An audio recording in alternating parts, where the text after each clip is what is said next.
Don't sweat the small stuff. My mom's just brutally honest. You'll get used to it. Even when I'm hurt by his mother's harsh words, Alec just brushes it off. I love him, but it makes me wonder if marrying him is the right choice. My name is Emmy. I'm a 31-year-old average office worker. I've been dating Alec for 6 months, and we've recently decided to tie the knot. Deciding to get married after only half a year of dating felt a bit rushed. We both still live with our parents and have only been going on weekly dates. Alec has visited my house a few times, but I've never been to his. But I'm already 31, and Alec is 36. At our age, dating naturally leads to talks about marriage. Alec is an only child, but he suggested we get our own place instead of living with his parents. He even said he saved up a down payment. He loves kids and promised to help out with housework and childcare. I have no complaints about Alec. I love him. I was on cloud 9 at that moment, never imagining what would happen at our wedding ceremony. Meeting Alec's parents for the first time was during our pre-wedding visit. I assumed they'd be nice and welcoming, and at first there were no issues. But then, as we sat down on the living room sofa, his mother blurted out, "You're ugly." What? I was taken aback. You have buck teeth. It's unattractive. I couldn't see it before because of the backlight, but it's quite noticeable. Didn't you get braces as a kid, or is your family too poor? I was stunned by her rapid-fire insult. Well, I don't think it's that bad, I managed to say, holding back my real thoughts. I'd never been self-conscious about my teeth before. No, you look like a monkey. Why did Alec choose someone so ugly? His father has better taste. Maybe Alec finds the ugly woman exotic because he's used to beautiful women like me.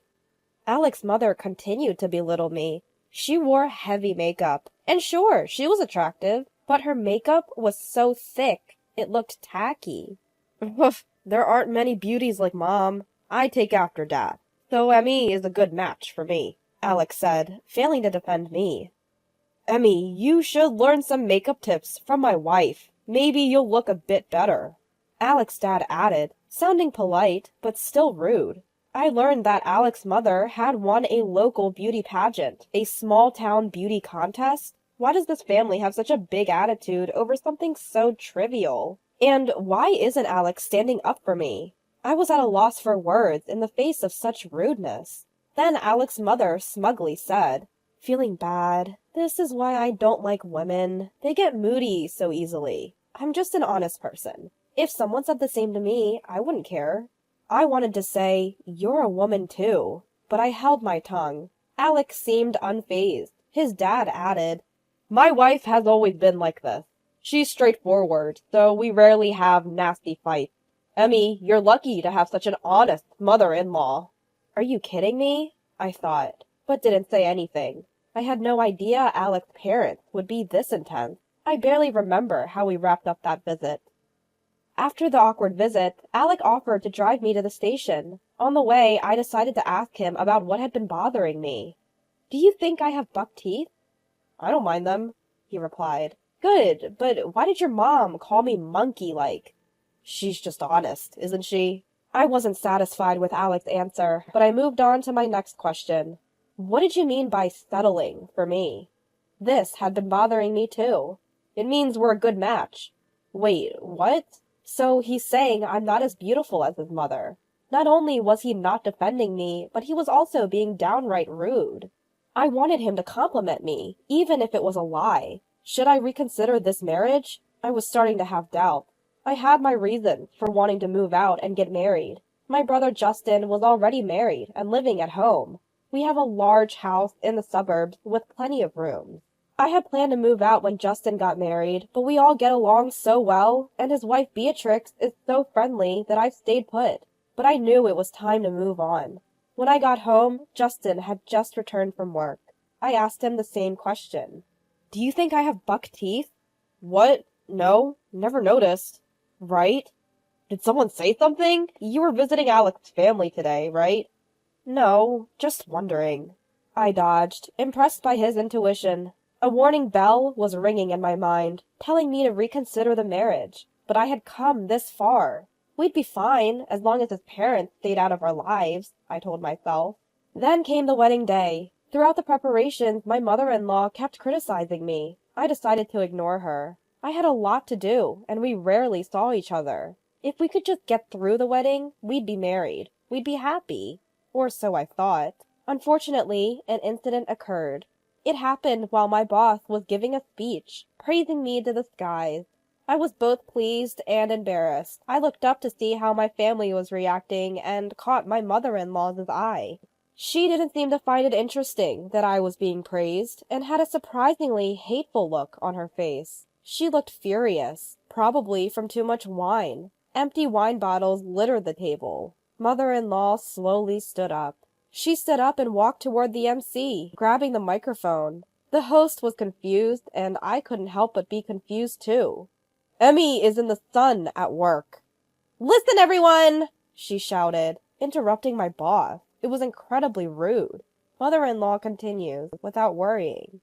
Enough! I know who this boss is, but you're praising Emmy way too much. She can't be that great. She's over 30 and still living at home, so she must be useless at housework. She's a defective woman.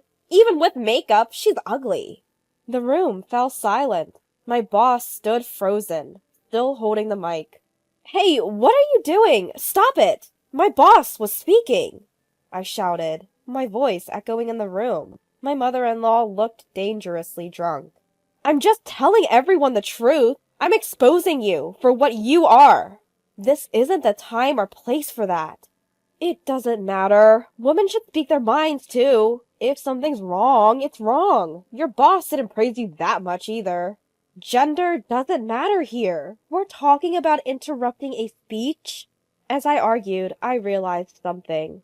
Earlier, when Alec's boss gave a speech, he mostly talked about the company and barely praised Alec. That must have upset her, and the alcohol fueled her emotions. Enough! A daughter-in-law should obey her mother-in-law. See how cheeky she is? She's not as great as everyone says. But since we've already had the wedding, I guess I'll have to discipline her. Please be kind to my buck-toothed, ugly daughter-in-law. With that, she sat down and started drinking again as if nothing had happened. My father-in-law pretended not to notice, and Alec, sitting next to me, was silent. He even started eating the untouched food. Unbelievable. The guests were still confused, and the MC looked at me for guidance. Should we continue the ceremony? The wedding is still in its early stages. I was furious at my mother-in-law's outburst, but I didn't want to ruin the wedding. I hesitated, but nodded. Just as the MC was about to speak, Justin stood up. Is that all you have to say? Beatrix tried to pull him back, but he pushed her hand away. She gave up and mouthed, Sorry, can't help it, to me. My parents didn't seem to want to stop Justin. They looked ready to confront my mother-in-law themselves. The ceremony was already off the rails. What did you say? My mother-in-law asked. Justin repeated his words, his voice low and menacing. Is that all you have to say? Justin is nearly 7 feet tall and has a good build from playing rugby in school. He was furious, and it was intimidating. You insult my sister in front of our family and relatives. You better be prepared. Alex, sitting next to me, jumped out of his seat. He stopped eating his steak and whispered to me, Hey, Emmy, can you stop your brother-in-law? Is he trying to ruin our wedding? What? Your mom already ruined it. She just spoke her mind. There was no problem. Your brother is threatening her. Are you serious? The only problem here is her. If she hadn't insulted me, my brother wouldn't be angry. Why should I stop him when you didn't stop her?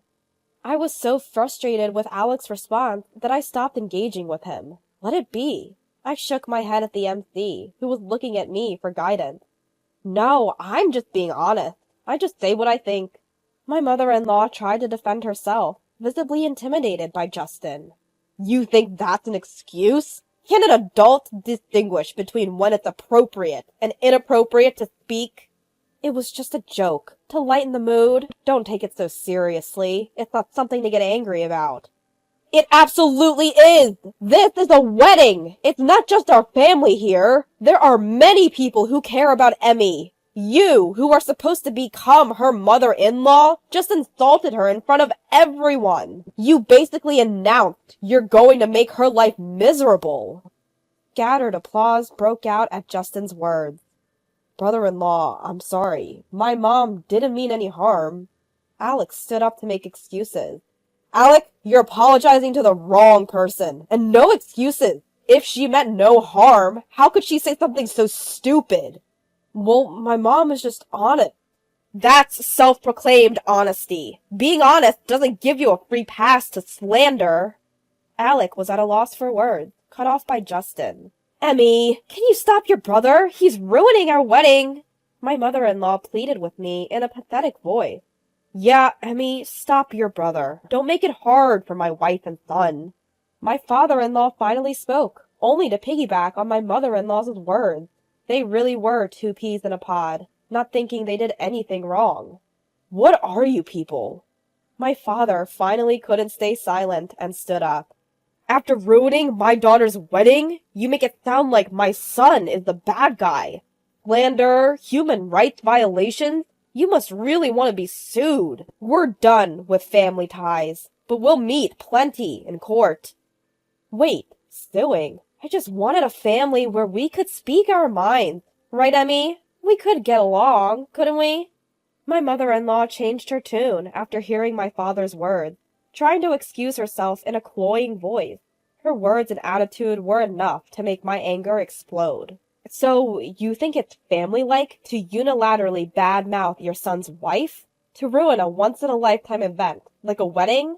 Well, my mother-in-law was at a loss for words. Glared at by Justin and my father, my in-laws hung their heads in silence. Come on, Emmy. Let's call it quits here. You're making me angry. Alec, completely missing the mood, spoke to me with a defiant attitude. I snorted. He's scared stiff of Justin, but looks down on me. What a loser. What do you mean, stop it? It's ridiculous. I didn't start this, your mom did, and you're blaming me? When I glared at Alec, he looked away. So weak. What did I ever see in this guy? I can't remember anymore. I can't marry you. This wedding is off. I shouted at Alec. Come on, we're in the middle of our wedding. Let's let bygones be bygones. Those aren't words the offender should say to the victim. Ever since I met your mom, I've been thinking we should call off this marriage. I've been too slow to decide. You mean you don't love me? I did love you, which is why I wanted to marry you. I even tried to tolerate your mom. But I realized something. A husband who won't stand up for me at our wedding won't stand up for me ever. When I declared this, a single round of applause echoed in the hushed wedding hall. It was Justin clapping for me. Beatrix, my father, and my mother joined in, and the applause grew louder. Even some of the guests from Alec's side started clapping, probably agreeing that Alec and his parents were out of line. And so the wedding was called off, and divorce discussions began. I hired a lawyer and demanded compensation from Alec for the divorce and a settlement from his mom for defamation. A friend had recorded the whole thing on their phone, so I had solid evidence. Plus, I had as many witnesses as there were guests. There's no way I could lose. I got a hefty settlement from Alec's family, and they paid for the entire wedding. I returned the gifts to my side of the guests, each of whom offered warm words. I've completely cut ties now, but Alec and his parents are in for a tough time. Alec's colleagues and bosses witnessed everything at the wedding, so his work environment must be uncomfortable. Rumors are also spreading about his parents in their neighborhood. I started living alone, feeling a weight lifted off my shoulders. If Justin hadn't stood up for me, I would have somehow finished the wedding and married Alec. I wouldn't be living this peacefully. I should thank Justin for wrecking the wedding.